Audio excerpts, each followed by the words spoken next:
Okay, you caught me. I have not done this in a couple weeks. I've been doing other stuff, but I have not done my comic book video in a couple weeks, and it got to the point where I thought about doing like a Mondo-sized show um, with all the comic books for the last few weeks, this week included, and then I decided, no, let's not do that. Um,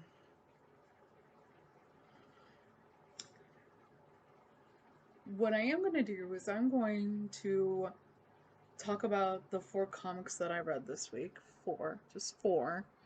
Just because that was what I normally got, and I didn't read much else. Um, I can tell you over the last couple weeks I've read a ton. Um, you've got a couple Dark Crisis titles. We're going to talk about one today. I have a new mug, Basic Witch. Um,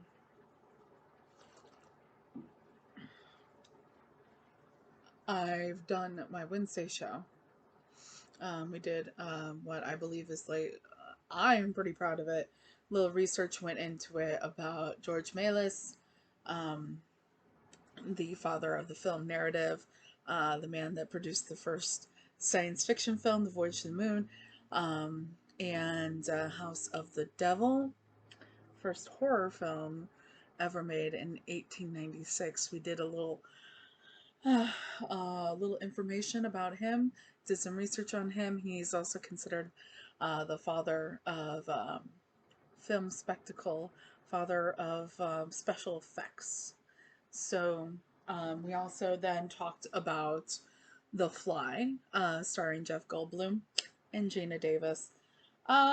This week on What's Happening Wednesday, we're going to talk about Halloween Ends.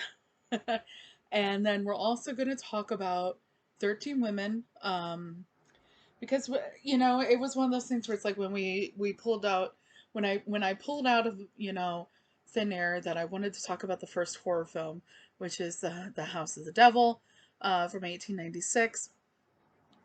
Joey made the comment that he wanted to do more first ofs, like, old stuff like that.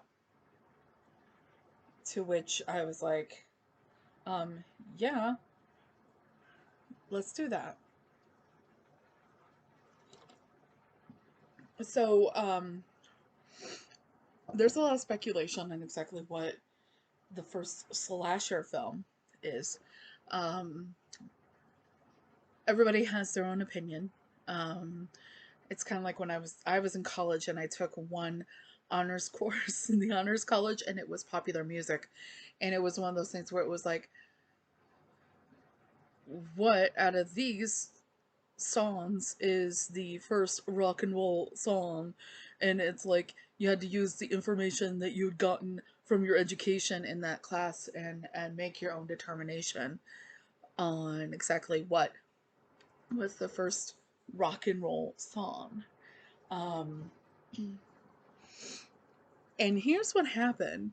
Um, if memory serves, everybody had their own opinion on why a certain song, and the picks varied, encompassed what was the first rock and roll song. And the idea of the first slasher film is pretty much, it's no different. You have a lot of different people with a lot of different ideas on what constitutes being the first slasher film. Well, one of the films that gets mentioned is a film from the 1930s. It's called 13 Women. We are going to watch that, and we're going to talk about that along with Halloween Ends. And then we'll decide over the next couple days, we'll decide what we're going to do next involving our spooky Halloween month. Um, Other than that, I did not do my Doctor Who video this week. I was very busy and I did not get those episodes watched, but I will. and I'll get that scheduled and do that as well. So you know what, I thought about this. I thought about this, and I think um, the hot topic right now has to do with the situation with Peach Momoko in New York Comic Con.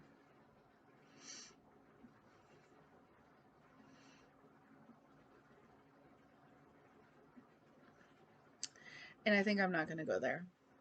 I was totally planning on going there.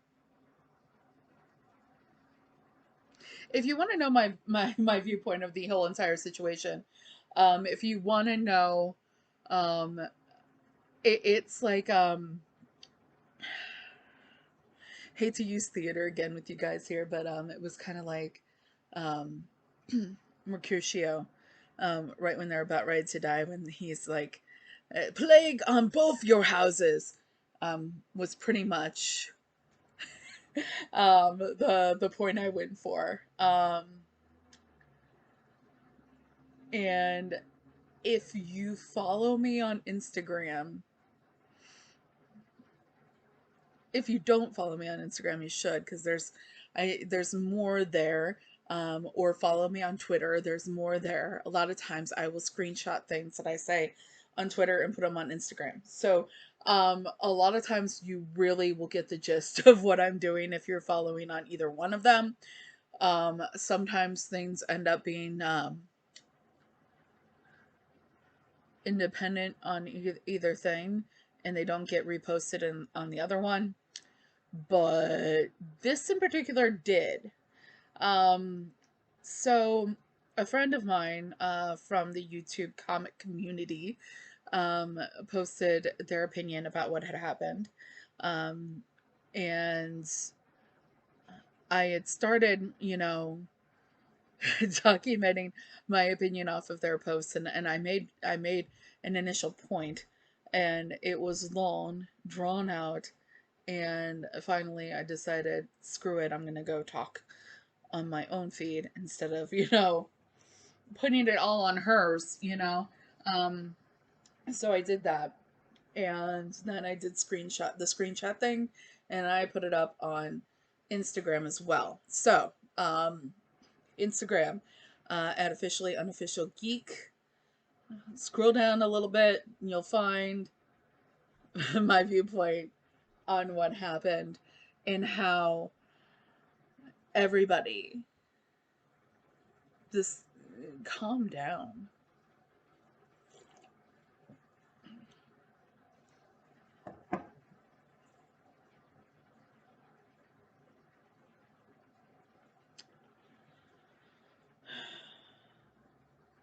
And that's all I'm going to say. You want to know my viewpoint, go to my Instagram. There you go. There you go. It's pretty, there's several screenshots, and it all comes together. And I think it gives my viewpoint at this point perfectly. I hope somebody calls me out about it. That would be so much fun. Oh my goodness. Anyways, until that happens. What's some other stuff that I participated in the last week? Oh my goodness. A certain comic creators meltdown on Twitter because he was upset that his first appearance of a comic character um, was getting less involving the resale market than a certain other one at that time. Tell us you have an inferiority complex without telling us I have an inferiority complex.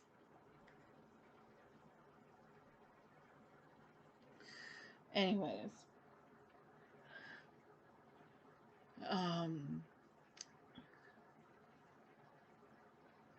not a lot to talk about besides just kind of getting into the comics this week. So like I said, this is not going to be a long video. I'm going to get done with this. I'm going to have some dinner and I'm going to watch some horror movies. And then we'll see. We'll go from there. Maybe I'll be able to fit in House of the Dragon tonight, which has been good. I'm very much enjoying that. But as always, we are doing from my least liked to my most liked books of the week. If you want to know what I thought about any of the books from the last couple weeks, find me on one of the social media accounts that I was talking about, Twitter, Instagram, or comment down below in this video and be like, hey, I know you usually read this stuff, Carrie. Did you read it? What did you think?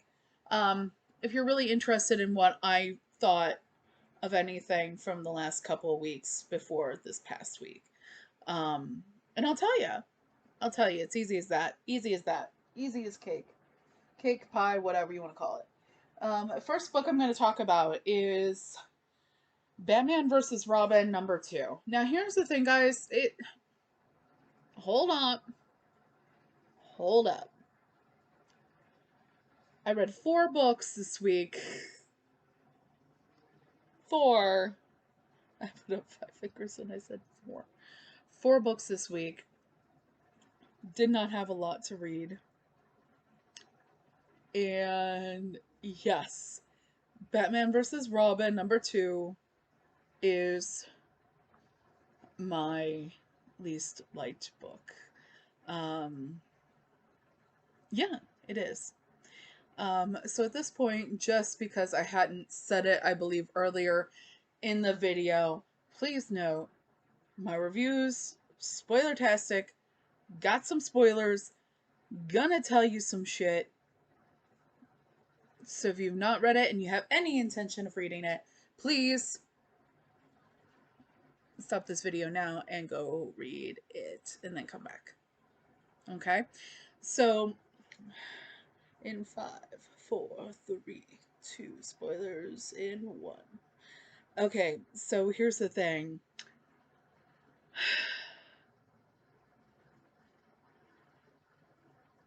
Years ago, when I say years ago, I'm talking about like shit, maybe 5 years ago.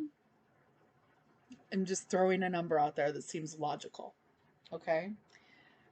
City of Bane happened and Alfred was killed. If you didn't know that, sorry. Spoilers. Alfred was killed. The one person to witness from the Bat family Alfred's death was Damian Wayne, Robin, Bruce Wayne's son. And here's the thing. It kind of sent him in this whole like he had to do like the Damian Wayne version of Eat, Pray, Love.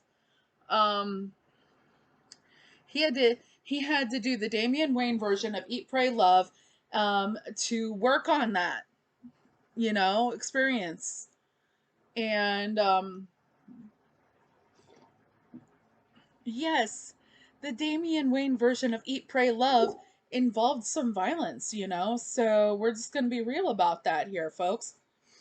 It involved him, if you read any of the Robin series, going to Lazarus Island, doing that shit, and coming back from it. Now,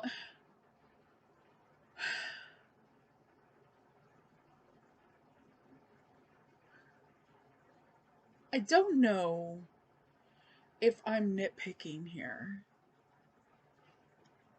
The thing is if I say I don't know if I'm nitpicking here before I say something, you know that it's probably a nitpick. But I have good reason.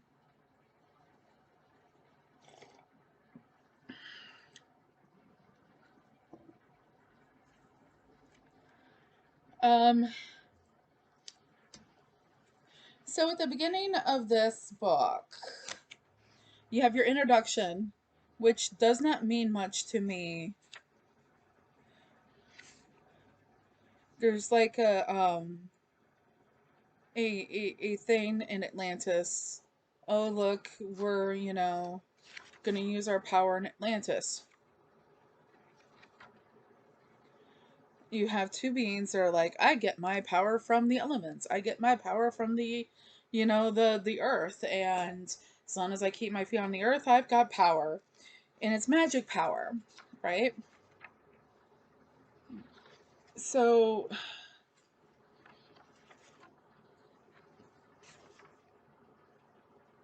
they grab this mystical gem of Orion, portal to Dark World, and they get away with it. No Scooby involved, There's no pesky kids, there's no Scooby. They steal the gem, they leave, okay? And I'm really fucking hoping that there's a point to this. Because really it's 1, 2, 3 pages of meh, I don't know.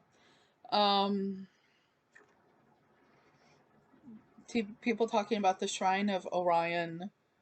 Um, it doesn't even like, and the thing is like it's these two people talking, and there's times where there's a disconnection in the writing, and I don't know if that's um intentional, because it seems with a writer like Mark Waid, it's got to be intentional somehow. Because if it's not intentional, then I'm surprised. But right now, if it's somebody that's new to this, is just like, oh, Batman versus Robin, that looks cool. Let me buy it. You know, um, which could very well happen. This is 2 issues in. Somebody can buy the first 2 issues and be sitting here and like, what's this thing with Atlantis? These two people talking. Not sure what's going on here. They use magic, which is a big deal in this story. All right, we've already seen it in issue 1. Um, and they're talking about the resurrection of Orion in Atlantis. Like the placement maybe of the bubbles, the way the two people are talking, like they're just making like sometimes it looks like they're making conversation with each other, and sometimes it looks like they're just making statements at each other. Um, like categorical statements. Um, and it does not.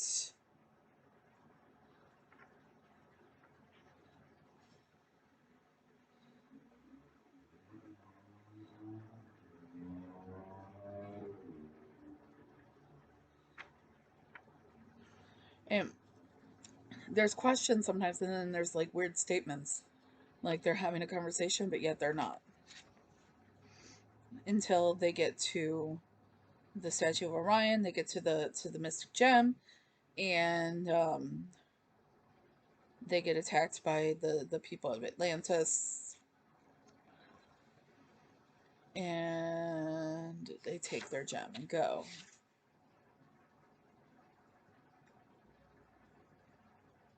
And it doesn't make much sense. Maybe it's something that'll come up later and make more sense. But here is my first, besides those things, this is my third problem. Okay? Ready? My third problem. We're gonna. It's story time. Everybody get on the floor and find your favorite pillow. And I'm gonna read to you now. Okay, Batman, Gotham's Dark Knight, Detective Robin, son of Batman and heir to the Al Ghul dynasty. The boy wonder has aspired to walk his father's path of righteousness, but his demonic lineage has been reignited. Okay, we knew that.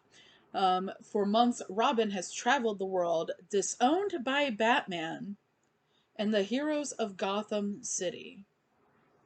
I'm gonna stop right there.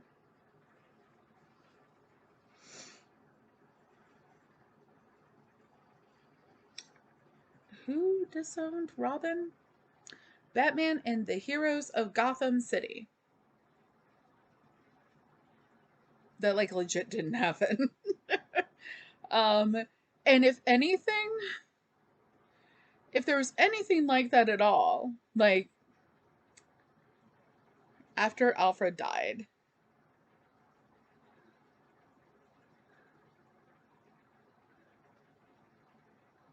it definitely had been kind of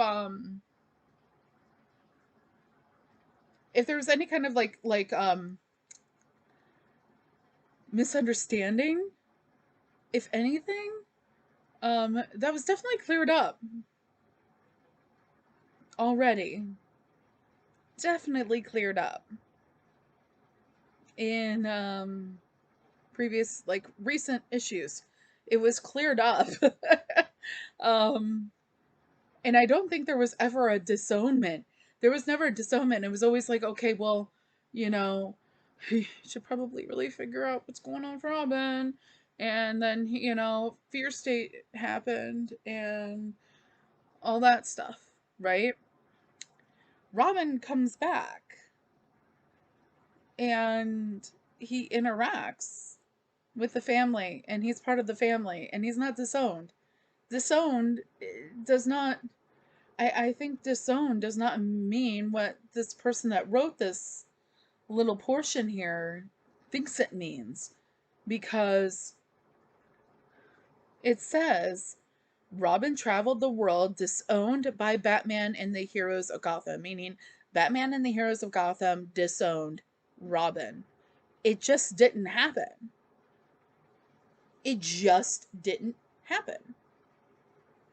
It's certainly not in like maybe there was a misunderstanding or something like that, but it actually just did not happen. So it talks about him going to Lazarus Island, which we know. Um, yeah. So, and the thing is here's the thing, books like that tend to want to create more drama where perhaps we don't need the drama. This is already pretty dramatic story on its own. The way it's written and everything that has happened in just 2 issues. This being the second one. It's dramatic. Like, first issue, we saw Zatanna with a fucking, like, noose around her neck. Like, all the magic users were all fucked up. Damien doesn't remember who he is, or more like thinks that he's become the puppet of oh god, I'm gonna pronounce it wrong. Let me at least like see the spelling of it, and then maybe I'll pronounce it correctly. We'll get lucky.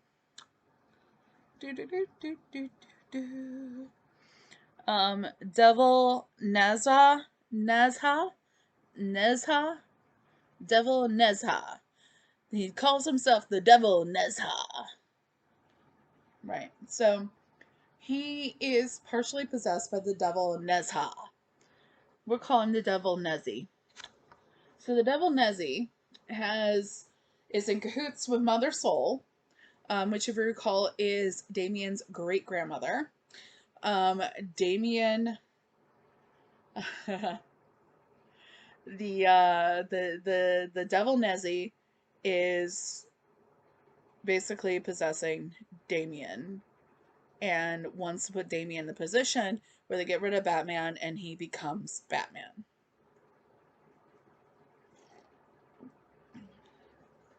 So to do that, they've had to take control of Damien, possess him, and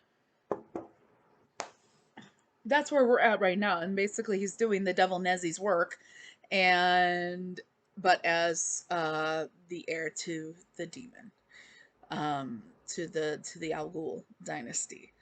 Um, and we had at the beginning of the first issue of this series, we had the return of Alfred. Alfred, whom has been able to answer any question involving Alfred, knows everything about Alfred, but you find out by the end of this goddamn thing, and they set it up actually pretty nicely. So you get a whole one issue where you're like, oh my god. They went ahead and fucking did it. Alfred's back.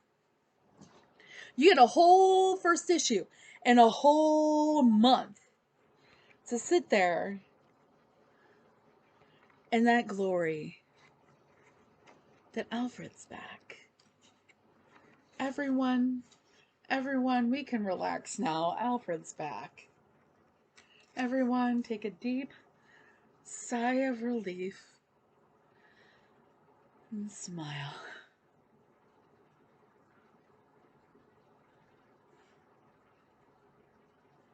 We had a whole month of that. And it seemed really weird, guys, because, like, I'm sitting here and I know people are looking at Batman versus Robin. I'm not going to read it. It's yet another Bat book. Yes, it's not yet another Bat book, but I read the first issue and I was like, guys, you don't even know. You don't even know. The problem is, yeah, I didn't even fucking know either, because you know what happened?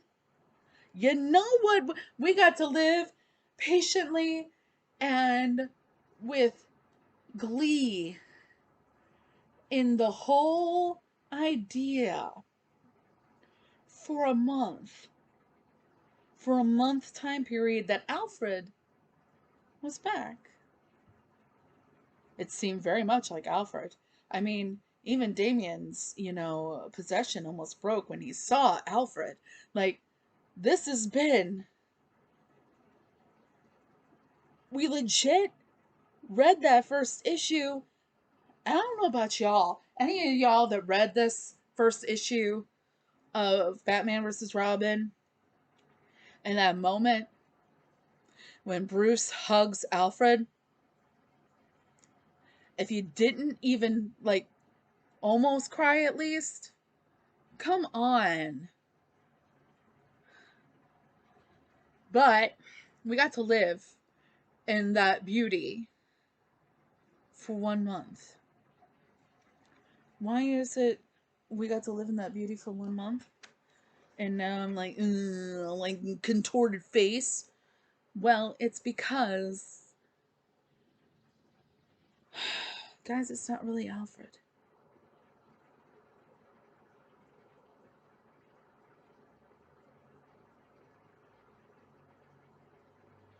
It's not really Alfred. So what we got here is we've got a being, the Devil Nezzy, who can use magic to basically possess people. So you're thinking about different people that he would try to possess to get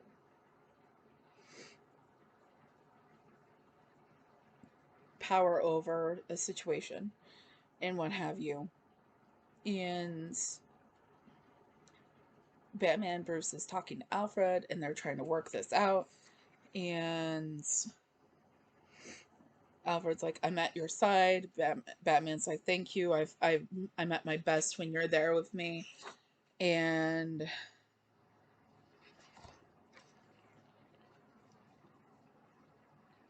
see that shadow?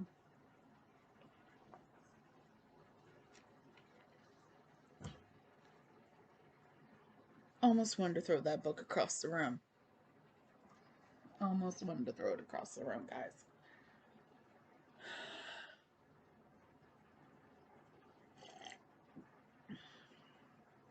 To which I'm sitting here and I'm like, if they don't find some way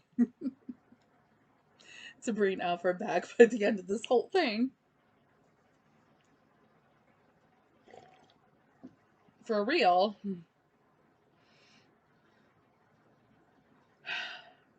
That will suck. That will suck. Or they better make it like really like transformative and meaningful, and as meaningful or possibly more meaningful than the whole aftermath of Alfred dying has been across the Bat family. Okay? Why did you do this to us, Mark?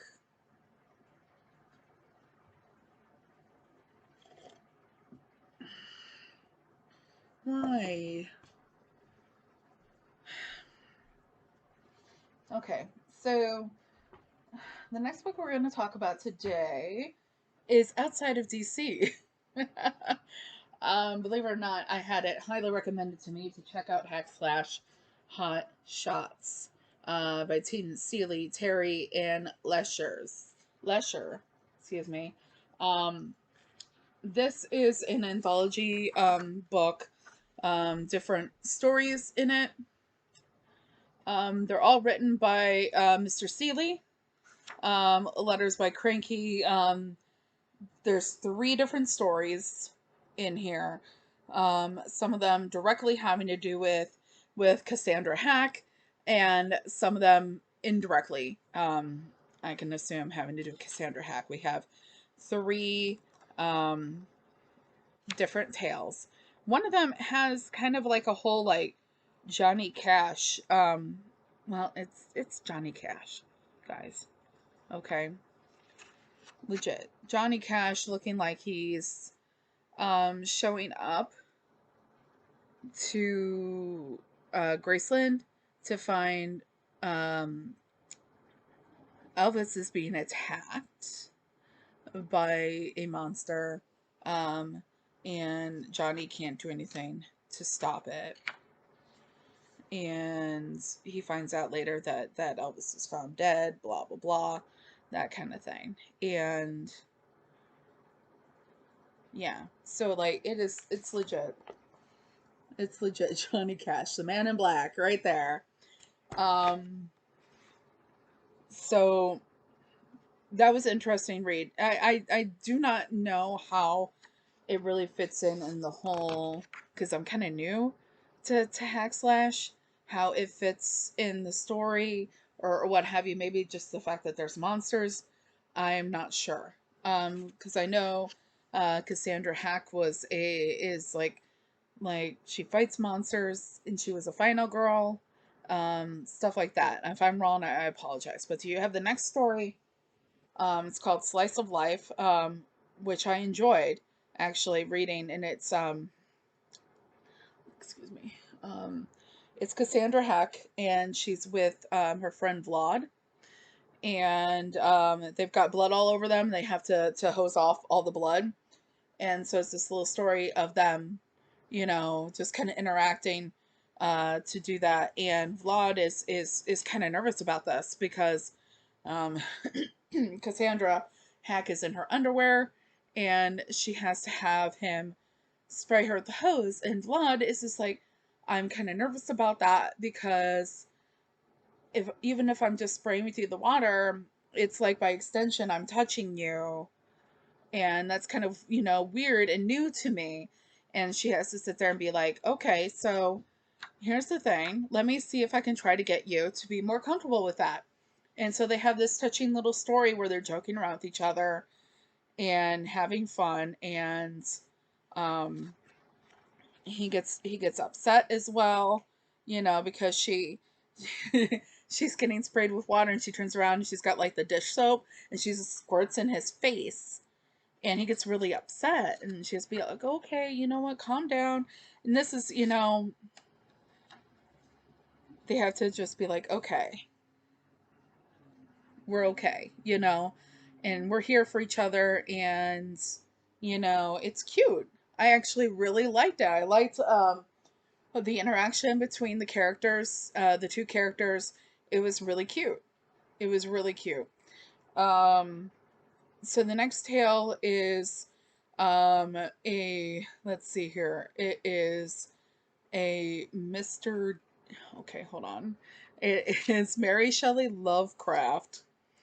So she's kind of like, I think it's like from this cover with the stitched up character that kind of looks like on the cover like it's like Sally from Nightmare Before Christmas like had a bad time, you know? Um you know what I mean. So she is the bad guy and she's fighting what is their names? Love Bunny and Mr. Hell.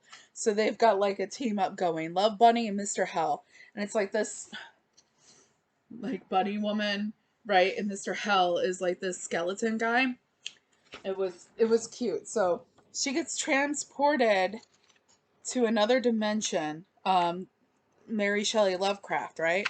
Where she meets um golly, Ava, daughter of the dragon. And then so she's fighting them in a Ava, daughter of the dragon is fighting Mary Shelley Lovecraft in a graveyard, of course. Uh I actually had a lot of fun not knowing much about hack slash. Reading this, I had a lot of fun reading each of these tales. I really enjoyed it a lot.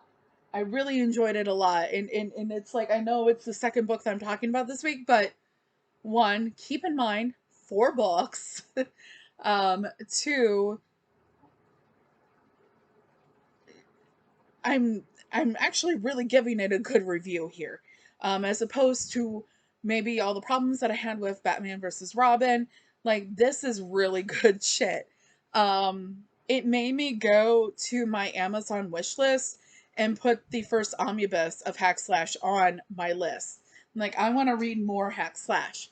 Um, so you have Ava, daughter of the dragon, starts finding Mary Shelley Lovecraft, and then in comes Vampirella, which I was really surprised to see Vampirella in a book for Image, considering she is, you know, the queen of dynamite, it seems.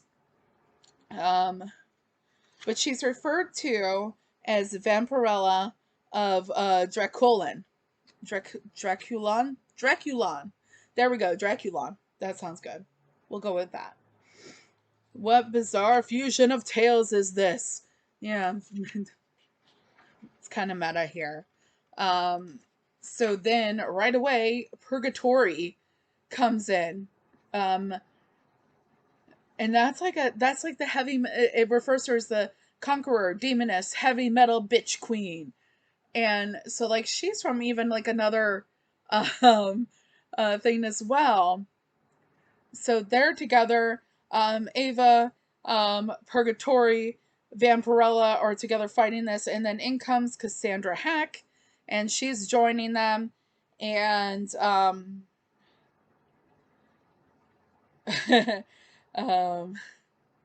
it's really funny. It's kind of a meta tale.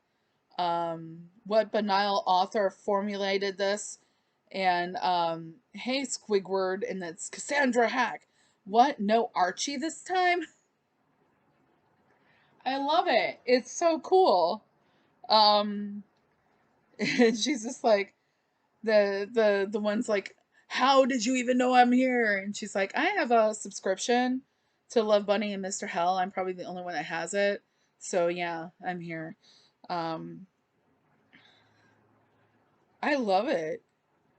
And they defeat Mary. They send her back where she came from, and she's fighting them. And that's the end. It's so cute. I love it so much. I'm so into this, and I'm so glad. I can't wait to read more. I can't wait to read more. I especially loved the art. Let me find out who did it on that last tale. I especially really loved that. It's kind of one of the longer ones. Let me see if I can figure it out. Let's at the beginning. I will destroy you all. Excuse me. I will destroy you all. Art by Daniel Leister. Colors by Carlos Badilla. Let me find like one of my favorite images from that one. Like, guys, I really like this. Like, I like this a lot. I want more. First off, like, I really love the Ava, um, the Ava, daughter of the dragon. I really love that image right there. That's pretty cool. Um, yeah, that's really cool. And then you have the Vampirella. Yeah, that's badass. And the um, the group shot here, I love that. And then right above it, you're canceled. Yeah, that group shot is fucking killer. Like, I love it. Yeah. So I really enjoyed that. And this is the cover I wanted. And I guess it's the only cover they had, but that's the cover I wanted. So I'm really glad that I got that. And I'm really happy with it. I want to read more Hack Slash. Um, the next one I'm going to be talking about today is Superman, Son of Kal-El, number 16. We got 2 more issues of this left before it goes back to being Superman, Clark Kent, but then we get Superman or Adventures of Superman, John Kent, where he's gonna be. It's gonna be a story centering around a battle between him and Ultraman. So that's gonna be interesting. Kind of sad that this is ending, but we're gonna get that new series where his story marches on. This is basically like slice of life, day in the life of John Kent, and you get this idea. It starts on one idea and it ends on the same idea, where he's remembering where when he was a kid and his superpowers started coming into play, and he'd freak out. His father helped him by having him focus on a small thing. The thing that he ended up focusing on was the sound of his father's heartbeat. So we all know that Clark Kent has been on Warworld. He's been liberating Warworld. That has recently ended. So now we're getting to the point where he's coming back into these books, and it's really cool. And this one, you basically have this. He has this remembrance of how he would do that when he was a kid, focus on something small, and then you have kind of like this day in the life of John Kent, where he visits hospitals. He visited somebody that he accidentally broke their arm while he was saving them, and they're like, and he comes and he's like, "Oh, I've meant to stop before now, but I've been really busy." Um, and she's like, "Yeah, I know you've been really busy. I've seen." And he's like, "I wanted to say I'm sorry for breaking your arm," and this girl's like, dude, like, you like saved my life. Like, you may have broke my arm, but you like saved my life. I'm alive now because of Superman. So okay, break my arm. But here, just sign my cast and we're cool. You know, that was a really lovely moment. It shows him visiting Jay and visiting Damien and all these things. Interacting with his mom. And then he visits Lex Luthor to be like, what's up with what's going on? Because apparently there's some like Luthor tech that got stolen from the police station. So he's like, what's up with being what's up? You know? And then he visits this prison where, like there's, it's a high security prison for like superheroes and that kind of, or not superheroes, excuse me, villains and that kind of thing.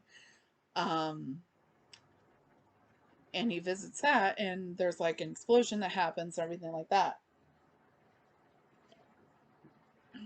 And they discover, like, man, it seems like somebody wants you, dead, referring to John. And then through all of this, he hears one thing, and that's the sound of his father's heartbeat. And he's like, oh my God, seriously, guys, I gotta stop this right now. I gotta go do something right now. And he just zooms up in the sky and he goes and he finds his dad. And just everything else going on. And he finds his father. He hears his father's heartbeat and he knows dad is finally home. And I never thought I would see him again, kind of thing.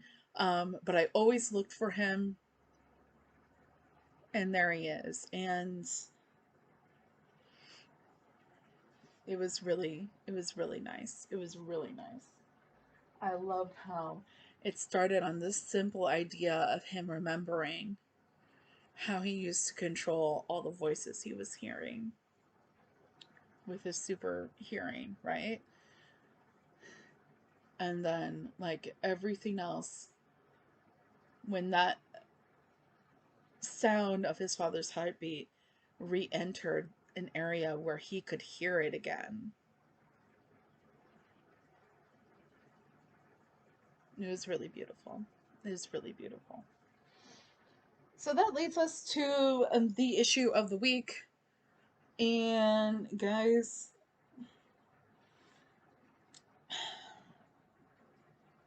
this legit had me crying a bit.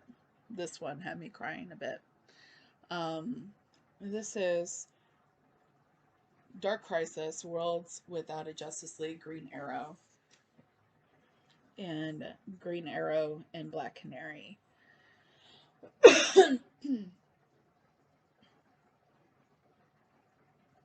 If you read it, you know. Okay? If you read it, you know. And Stephanie Phillips, that first story.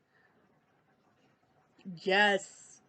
Um, so you've got Stephanie Phillips writing the first story, and that's Phillips Henry Maiola.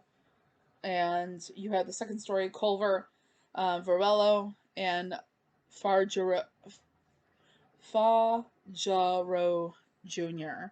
Um, True Love Never Dies. And so, like, if you read Justice League number 75, you know that Green Arrow kind of stowed away in Black Canary being picked up, um, involving the whole incident that kills all the Justice League. And so when he gets there, he fights like anyone because he's part of the Justice League. But he wasn't supposed to be there. And one of the things she says is they're both, fading away. She's like, why did you follow me? And he's like, I'll follow you anywhere, pretty bird. Or I'll always follow you, pretty bird. And then they seemingly disintegrate into the air, and that was the end of them. But fortunately, it was not the end of them. As we're finding in the Dark Crisis books, especially these ties, the tie-ins. They call these tie-ins, but you know what? I think if you haven't been reading the Worlds Without a Justice League issues of Dark Crisis, I recommend them because you get an extra insight into the heroes and what everything is kind of like for them, and what their like heavens are like, these worlds that are created to house them and feed off their energy for the darkness. And yeah, yeah, it's some good stuff, guys. Like, in particular, this one, where you have basically two tales indicating that over and over again, they've been separated into two different universes. But over and over again, Black Canary, Dinah Lance, and Oliver Queen, Green Arrow, keep on finding each other.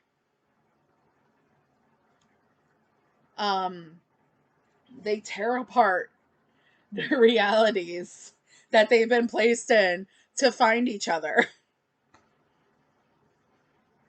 Quite literally. They tear apart each other's reality to find each other twice. Twice. And apparently, from what you find out from Pariah, not only just the 2 times that you see in this book, they keep doing it. They keep tearing apart their realities that have been created for them to come back together because they can't be kept apart. And eventually, you have this moment where Oliver Queen does this thing where it's tearing apart the reality again to be with her, to get to her. And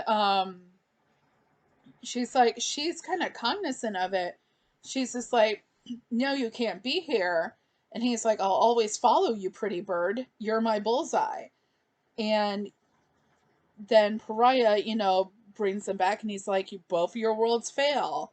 And she's like sitting there and Oliver is just kind of like all ragged up and she's fine. And she's just like, if you insist on the insanity of these worlds, there's still another way. Ollie will always follow me no matter where I go.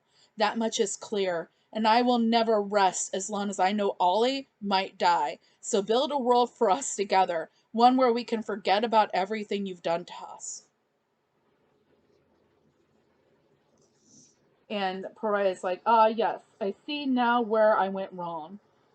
The other members of the Justice League fought alongside their comrades, while you two fought together as much more. A special bond that requires a special prison, a cage made of true love. And he finally builds their cage that they can begin together.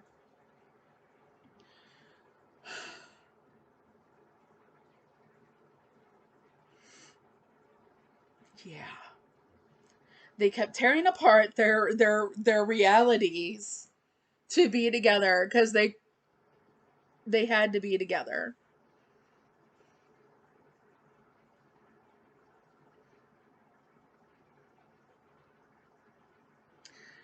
Sit on that for a moment. Sit on that for a moment. No matter what, he will always come for her. And no matter what, she will always show up for him. I hope you all out there. That's about that's the end of what we're going to be talking about today. Guys, check in on us on Wednesday. Check in on us, with all of our stuff. But that's about it right now. So I've already gone longer than I probably should have with 4 comics, guys. I went on a rant about that Batman versus Robin thing, man. I hope you enjoyed it. I hope you enjoyed it. And I hope you all have someone out there. Or maybe you haven't found them yet. But I hope you all somewhere out there find a person, if you haven't found them yet, that's always going to show up for you. That's would tear apart reality for you. May we all find that love, whether it be romantic love, like Green Arrow and Black Canary, or the kind of love that exists between a friend or maybe a family member. May we all find some place where we can find someone that always shows up for us. Until next time, guys, have a great week. I'll be seeing ya. This is the officially unofficial Geek channel. I am Carrie Quinn, and I'll be seeing ya. Bye!